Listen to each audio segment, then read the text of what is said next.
We just had the CPI data come out. I haven't looked at the data itself, but clearly it is a dollar strong data. It is a dollar strong, number, if you will. I'd assume that means that CPI went down, or at least was less than expected, I should say. And that means that they're going to have to hike. At least that's what the market thinks. And so, therefore, we are seeing a bit of a pickup in the old Dixie. I'm not looking at the Dixie. I'm looking at the euro dollar. So big spike down probably will end up spiking up again here after not too long, and then we can perhaps catch a short when it does. That's kind of what I'm expecting. But gosh, I kind of expected this as well. I expected what I'm seeing. But I don't. My rule is I don't get in before the news. That's to me is unwise behavior historically. And the charts are a little bit weird. It was just very odd charts. I'll just wait for, as I usually do, for the dust to clear and then find some plays as the technical market unfolds. So that being the case, I'm going to throw up the QR code for those of you who are watching this either later or now on YouTube, and that way you can, go over and check out our website, see what we do. Long story short, we make traders. We take people who may not even know anything about trading, and we help them learn to be a trader. We also teach people how to build trading algorithms. Algorithms do not require you to code. You don't need to know computer coding or anything like that. It's a lot easier than people think. It just mostly takes a lot of hard work and studying. So come check us out. Zap the QR code. Go to the website, algofactory.tech. See what we do. I'm going to take a moment. I'm going to grab a link for this show, throw it up on the Rogue Discord, and then go ahead and get going. I know there's a few people in the private chat for sure because we've been talking in there this morning. And I got a couple of likes already. That's awesome. So like, subscribe, do all that kind of stuff. It helps out the algos, the YouTube algos, not the trading algos. That's always very helpful. Of course, there's going to be some market madness. And later today on the Rogue Show, we're going to talk a little bit about the bond market and how that looks, as things continue along the current path. Obviously, the data is aiming, the data that came out today for the CPI is kind of saying we need to continue to hike rates or at least keep them higher for longer. And that is the mantra lately, higher for longer. Well, that can't last forever because of all of the entire geopolitical, geoeconomic picture. Things will break. Things are breaking now. And, we do need to understand that. Okay. Let me see here. So again, I'll cover that on Rogue today. Let's find the Algo Cowboy channel over here on Discord because it continuously, amongst other channels, gets buried. Okay.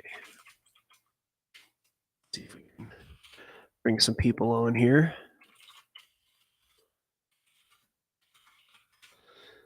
All right. Well, let's take a look here. I'll take a look here.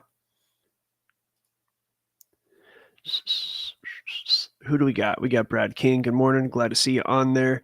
Yeah, Brad and myself and a few others have been kind of chatting this morning over in the private lab. Got a lot of people in the Algo Factory private group who are really making some headway on their back tests, which is back testing is something that we do when we create algorithms. We actually have to test their effectiveness, efficacy, whatever your term is. And so in that process, that's something that actually does take a fair amount of time and a lot of effort. That is the aspect of trading that's where the work comes in. A lot of people have this idea of trading that's like, hey, you just buy something low and you sell it high and you get to sit at home and make money all day. And if it was that easy, everybody would do it. The reality is that the hardest part of trading is going to be the psychological aspect. You're going to, trading is very not, I don't want to say it's difficult. It's simple. It's just not easy, right? There's a difference there. There's a distinction between simple and easy. Okay. So simple means that you know the formula, you apply the formula and you stick with it. Right. So is a marathon easy? No, but it's very simple. All you got to do is put one foot in front of the other continuously for 26 miles, right? The 26 miles makes it hard. And trading is absolutely a marathon, not a sprint. A sprint in and of itself is simple, but not easy, right? So a sprint is the same kind of concept where basically you are putting your foot one in front of the other just very quickly. It's an anaerobic type scenario. It's not easy to do. Sprints are not easy. I was a sprinter and a hurdler, in high school track team and for CIF champs, as a matter of fact. So, this is not an easy thing to do. Trading is the same. It doesn't take a high amount of math knowledge, it doesn't take a lot of, high intelligence or anything like that. All it really takes is discipline and perseverance. You got to stick with it. A lot of tenacity is what it takes. And I got people in there telling me, "Hey, I just got through my 100th back test," which we go for 200 before we start to forward test. And then we have people who, and it's only natural. You're gonna want to test live, and there's nothing wrong with that. As long as if you haven't created and fully developed your algorithm, then testing, live testing is not a bad thing.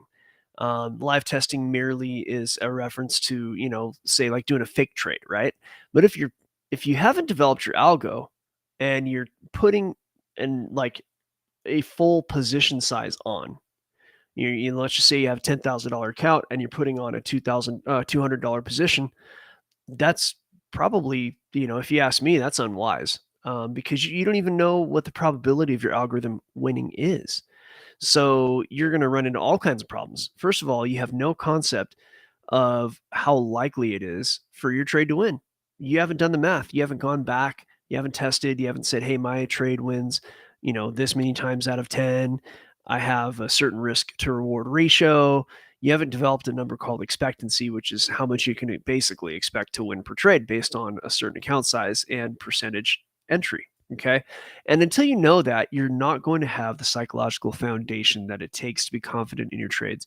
And until you are having that foundation, that psychological foundation to be confident in your trades, you're going to pretty much just like you're going to probably fail. There's very few people, I would venture to guess like none, who have just kind of willy nilly gotten in without any kind of testing and won, right? I mean, I might be a little bit of an exception there, a little bit, but I also, started trading in cryptocurrency when all you had to do was go long every dip, right? So that in and of itself is kind of a very rare and lucky scenario, and that went away. And a lot of money that I won, I ended up losing and having to learn how to keep that money. And that was now almost more than half a decade ago. Gosh, that was 6 going on 7 years ago that I went through that. I did develop and test a certain kind of algorithm that, is just not really available anymore, let's just say, due to, I exploited a market inefficiency that no longer exists. And that was well tested and made me some good money. So that's kind of where I got my first hint of, okay, I have this way that I can trade. I'm going to test it out and then I'm going to go and move forward. And so I think that was my first experience. And I didn't even know what algos were. I didn't know what backtesting was. I literally was getting blind into trading. I just, I don't know. It was just like something that I really wanted. So I really, really, really dug deep. You know what I mean? It was something where I had done a lot of different work in my time. I had done everything from, sales, a lot of insurance work, a lot of negotiation, all those types of things, a lot of interpersonal work. And that takes a certain kind of mindset and a certain kind of skill set. And quite frankly, I was just tired of it. Tired of what it takes to have to deal with people like that. And so, I'm like, hey, this is kind of cool. I don't have to deal with anybody.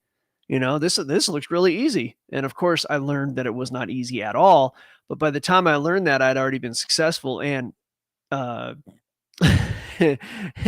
and leg deep in trading. So it's like, well, I guess I'll stick with this for a while, and it's really rewarded me quite a lot.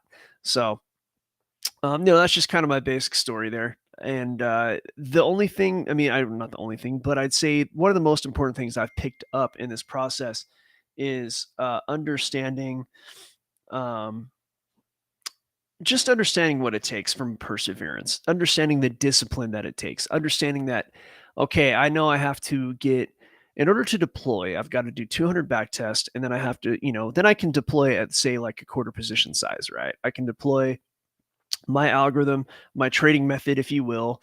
I can do this just with like little bits of money, not a lot of money, right? And then once I've deployed with that kind of mini deployment, I'm not going to be profitable enough to pay the bills. But um, if I can get, say, depending on the time frame, maybe 100 forward tests done, then it's like, okay, I know, I have a very clear idea of what the real expectancy is, right? Like, I actually have done real trades, which is going to be a little different than backtesting. Usually, backtesting is going to have friendlier, backtesting is going to give you the illusion of being more successful than you're really going to be. That's very common with backtesting. So anyway, the idea here is that you gotta work. Trading is not something where you sit there and you just make money and it's like magic. And then there's the other end of it where people think it's something super complex and you got to, be really smart. And I mean, that's not the case either. You just got to work hard. And here we have the formula mapped out, because I've already done it. I've already been through it. If you want to know what the formula is, I've already done it. I've already been there. And, now what I'm doing is I'm sharing. I'm sharing that opportunity to learn what this formula is. So I got a question from Brad King. Oh, by the way, and we're sharing it for nothing. $50 a month for all the effort that we do. We have live shows every day. We got pretty much 24/7 support. I mean, people can ask questions 24 hours in our private group. $50 a month is nothing. I'm telling you, our competition charges 6 times what we charge, and they don't give what we give. And here's the thing about it: you get in at $50 a month for that tier of service, you get to keep $50 a month. You get grandfathered in because we're going to go up. We're not staying at 50. We actually have a metric based, area or whatever you can say, metric based reason to raise prices, and that is fast approaching. Brad King says, you mentioned that you use algorithmic exits on trades if the algo tells you to minimize losses. I'm sure you've covered it already, but if you have time, could we have a quick look at how to set something like that up? Cheers. Yeah, Brad. The way I could show you that, I would have to show you an algo. I'd have to show you my algo, which I don't show. No, that's the thing about algos. You don't just give that away. But I guess, Brad, if you want to come on or at least send me your algo, what I can do is I can review your algo. I've done this for those who might be new to the YouTube channel. Um, what we do with our private members is we use the technology with TradingView. We use tradingview.com for our charting solution and our algo building solution. And I have already connected that to my my trading account through MetaTrader. So, auto trading, that's all very possible. I'm already doing it. Meaning that I can code my algorithm to trade for me automatically, that the solution's already there. I already have the tech. But long story short, you can send me a link to your algorithm on TradingView, and I can look at that live during a show, and I can go ahead and see. First of all, I can see if there's any way to squeeze a little more profit out of it, and I'm almost always able to do that. Number one. Number two, yeah, if you want to find an algorithmic exit, then you can. What I can do, Brad, is we can just throw together an algo on the live show, and I can show you how an algorithmic exit works. But basically, what I do is on either the trading time frame or a higher time frame. If it's the trading time frame, I'll look for a reversal in kind of a lightweight indicator, and that will be where I phase out and raise stops. And then, I might not sell the whole position, but I might sell like a third of it or something. And then every time that indicator reverses against, I sell a little bit. And I like a lightweight indicator because that way it can wag back and forth and give me opportunities to phase out. And I know right there, that was not exactly a beginner explanation. I know this is the beginner live lab, but that's more of an advanced question. And so we can handle that visually in the private group here. Brad now has a new message. He says, I'm working on a new algo at the moment 20 back tests today. If we could look at that, would be amazing. Let me know when you have time. We can look at it today, Brad. Brad, let me show you something. Okay, so if you're watching the screen, I'm going to show you how to do this. And we have about 15 minutes left in the beginner live lab. So what I'll do is I'll take this 15 minutes to show how TradingView's tech can be used to share an algorithm, okay? Let me find the right chart for this. And then I'll share the screen. I'm just going to pick a chart where it's not an algo. I'm just testing indicators, right? So not revealing anything terribly important here. So let me zoom in so everybody can see what's going on, because I'm looking at a 75-inch screen. So I got to zoom in for the resolution to make sense for the viewers. Okay, I see. Yeah, nice. You can't see it in the YouTube chat, but Brad is in the private chat showing me that he's done 20 back tests. 20 in a day. Is your brain mush, bro? My brain would be mush after 20 back tests, dude. I did maybe 2 or 3 times that on Monday, and my brain definitely was mush. I walked out of the office in the house, and my wife looked at me and she goes, "Are you okay?" I'm back testing. She goes, "Oh yeah, yeah." She knows. So let me share the screen now that I've got everything prepped. By the way, the grill is going to be on. He said he was busy waxing his body, so he'll be on shortly. The gorilla is funny. We had a very funny show yesterday in the private lab. I mean, we went off the rails, and we were laughing so hard. My sides hurt, honestly. So let's take a look here. Well, gold hit 1885. I guess my thoughts yesterday were freaking spot on. Jeez. The girl asked me about gold yesterday. All right, so Brad links it in DM. Okay, so you already know how to do this, but just for those who don't, if you go to TradingView and you see, I call this a squeeze tester. It's not really anything I'm using right now. It's something for the future. And I just make sure that the algo is saved. So you might not be able to see it, but there's a little tiny blue save, and I click on that, make sure it's saved. And then I go down to sharing and I click like this, right? So I toggle on sharing, and then I copy the link right below where it says sharing. I click on that, and that copies the link to the clipboard, and then I paste that to whoever I want to see and evaluate. So let me find.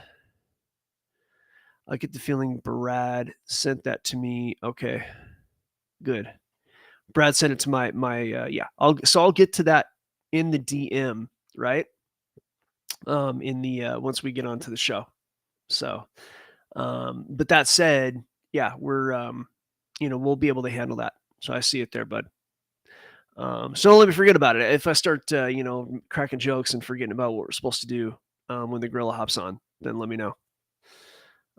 So okay, so back to the data. Let's take a look at the I hung back. I didn't mess around with trying to trade the CPI and the unemployment claims. That's suicide, if you ask me. I know guys who do it, but trading news it just adds another dimension of probability that more probability. I mean, it's not necessarily a good thing for your trades. We got 75-inch. Yep, that's right. I do. I look at a 75-inch screen there, Lisa. I think anybody in Algo Factory has seen my setup. I've sent pictures of it, and I think somebody last week sent a picture of my setup. You should flash your setup. Flash my setup. Okay, Alex Soros lover. Hey! All I said is pull his pants down and spread his legs. Right. And then you interrupted me. I'm glad I did. I didn't. When you hear those two things, it's like, where's this going? Yeah. Oh, that was very funny. Yeah, we had a good time on the show yesterday with that. Yeah, we're just talking mostly while the gorilla was waxing himself. Yes. We were just talking about back testing trading, what trading really is. We have so many people who think that trading is like this. You got to be a genius. You got to be a mathematical genius. And you got to know computer coding and have really thick glasses and a supercomputer. And it's not like that at all. It takes just average level intelligence, average level math. You can get away with high school math as long as you're good at high school math.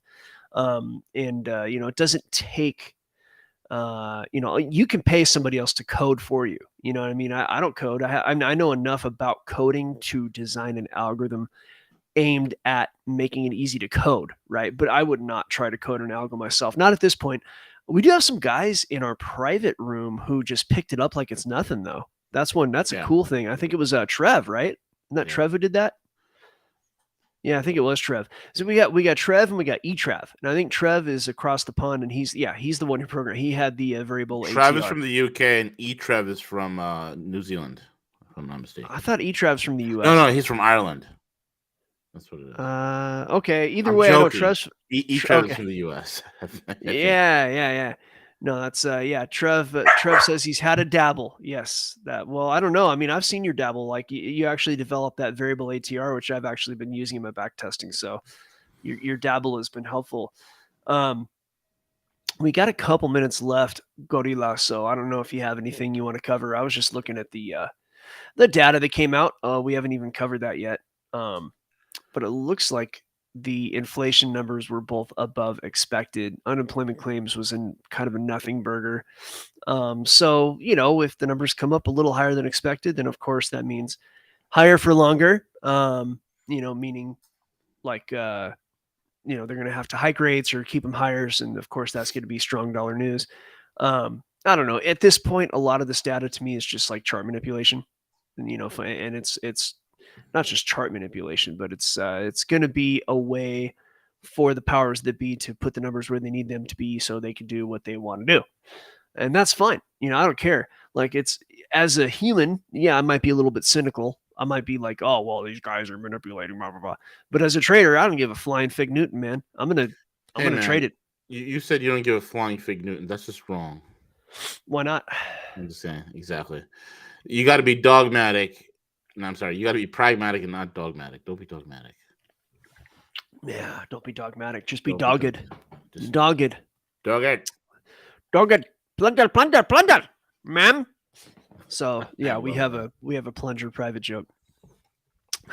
But it's you just gotta be dogged, like your dog right there. Maximus letting you know what's up, huh? Mm-hmm. I think he wants to be a part of the show. He usually has something to say. I think so, man. He's always trying to sit on my lap. He's too big now.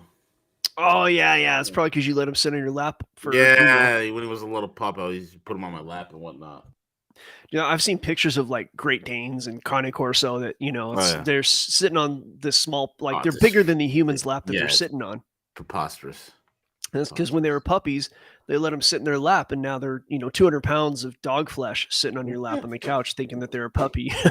Yeah, exactly. Trev says, should you say fig Newton? Newton was the father of calculus, i.e. racist. Newton is a great racist, and math is white supremacy. I don't know if you knew that, and it's terrible. Here's the thing about Newton, and this is actually a thing about calculus in history. And I took calculus when I was about 15. Well, that that calculus is discriminatory against indigenous populations. Yes, calculus, and it's very transphobic. It's transphobic, definitely. Yeah, it's incredibly. No, the question is whether or not Newton and Leibniz knew each other. I don't know, but Leibowitz, I know Leibowitz. He was from New York. This guy, he ran a bagel shop. Yeah, that's it. That's him, Leibowitz. Yeah. Yep. I used to get filter fish every morning. The filter fish. That's McDonald's, bro. Yeah. No. Newton and Leibniz. Leibniz. Yeah. And I don't know if I'm saying that right because I don't really speak German, but I can say Scheiße. That's pretty much Leibniz. Well, my uncle tells a story where he was working with a guy in a machine shop, and he says, I used to work with these German guys, and he goes, I actually spoke German. And my uncle said, really? He says, how did you learn that? He goes, oh, it's easy. He sounds like he speaks Yiddish more than German. No, German. He says, no, it's easy to learn German. And he goes, really? He goes, yeah. He says, well, what do you know in German? He goes, well, if you want somebody to come over here, you say to them, come. And they come over. And my uncle says, well, how do you say go over there? And he goes, well, you just walk over there and you say, come. He says there's a lot of walking in German. All right, come on, that's funny. It's very funny. That's funny. Sure. You can laugh. All right, so yeah, no, Newton and Leibniz both developed calculus at the same time, and they have different notation, right? So I think Leibniz was dy dx, and Newton was f of x. If I've forgotten like so much of that. Look, But man, you're nerding out right now. yeah, but the thing is, they developed calculus at the same time, and this is an argument. What if they knew each other? Then that explains it, right? But if they didn't really compare notes, then that's an argument for the collective consciousness giving us the gift of mathematics somehow. So let's actually look it up. Let's look up: did Newton and Leibniz know each other? After that, I want you to look up: does Guy Fieri and Bobby Flay, did they go to the same high school? Didn't Guy Fieri pass away recently? No way, man. He's still I alive. think so. A man with spiky hair like that, that's frosted, like he's forever etched in the 90s. He's forever, dude. Forever 2002. He's in boy band land. Of course. He wanted it that way, and he wanted to know, tell me why. And ain't nothing but a milkshake, and I'll always love you. So Leibniz Newton calculus controversy. So basically, an argument between mathematicians Isaac Newton and Gottfried Wilhelm Leibniz over who had first invented calculus. Intellectual. Let's see. So Leibniz had published his work first. Here's where I think it happened. I think we have an Einstein, not an Einstein. I think we have possibly a Edison and Tesla situation, because Leibniz had published his work first, but Newton's supporters accused Leibniz of plagiarizing Newton's unpublished ideas. What does that sound like to you? Remember, Newton was British, right? What does that sound like to you? Did I lose you? What? Okay, so read here. Leibniz had published his work first, but Newton's supporters accused Leibniz of plagiarizing Newton's unpublished ideas. I will nuke both Leibniz and Newton, and here's the real reality of where the whole fucking calculus came from. 250 years in the year around 13, 250 years before Leibniz and Newton was fidgeting around with calculus. It was already being done and performed in India. Oh, really? Yes, my friend. By whom? By whom? It was being performed by, I'll tell you right now, research in England for years. English. Okay, it's I see. I holy see where you shit. I see where you may have gotten the info here. Let's see. Research in England may finally say to the century about who credits calculus. Now a team from universities. Holy shit! It's from my ancestral home state. Kerala School. That's us. Yeah, that's me, man. Holy around shit. 1350. Leibniz. Beginnings of modern maths usually seen as European achievement. Brilliance in Newton's work. Mother Nicola should also stand shoulder to shoulder with him as they discovered other great compound of calculus, the infinite series. Yeah, but other names from the Kerala School, Madhva and Nilakantha, should stand shoulder to shoulder with him as they discovered other great component of calculus, infinite series. So interesting. Yeah, no, the calculus I had a hard time with. I actually had to read a book to even have a chance at calculus, because they say something about your brain is not ready for calculus until a certain age, and I took it young. My brain, as somebody who is of descent from parents who've originated from Kerala, and my mom would be from Kerala and from Syria and whatnot. My dad. I mean, Kerala is a mixed place. People don't know, Kerala is one of the most beautiful places in India. It's where most Indians go to vacation. It's like Hawaii. They call it God's own country. It's absolutely stunning. Lisa Gray says plenty of spice in that curry. Yeah, also the food is way better in the South. It's how it is with anything. South, and you go any part of the world, go south. The food is a warmer culture. It's a warmer culture. It's better. Yeah. The food is greater. It's just amazing. Well, think about it. My family came from Italian family from Sicily. Yeah, Sicilian food is the best. It's like the Mexico of Italy. Woo! Sicilian food is awesome. let's end it, man. Let's go to the private, bro. Give us a Oh send yeah, off. yeah. All right, listen, you crazy savages. Listen, don't sit there. You want all these great jokes, fun times, good times, and learning something on how to make money for the rest of your life. Join us, algofactory.tech. Dude, side splitting. We were laughing so hard in the private yesterday. That's the hardest I laughed in a minute, dude. Yeah, you never let me get to finish my story. I'm glad I didn't, bro. You were gonna out, dude. The closet door was opening. The closet door was opening, and a greased up gorilla was about to come out wearing a G-string, brother. Oh shit, we can't talk about this here, bro. Alex Soros. That's all I need to say. Oh my god. Oh man. All right, I'm gonna click this off here. Love you all on YouTube. Like, subscribe, all that shit. Oh yeah, let's do the QR code. This is where you can come find us. I already talked about the value of this and then halfway through the show. So scroll back halfway through if you want to know how badass we are. All right, love.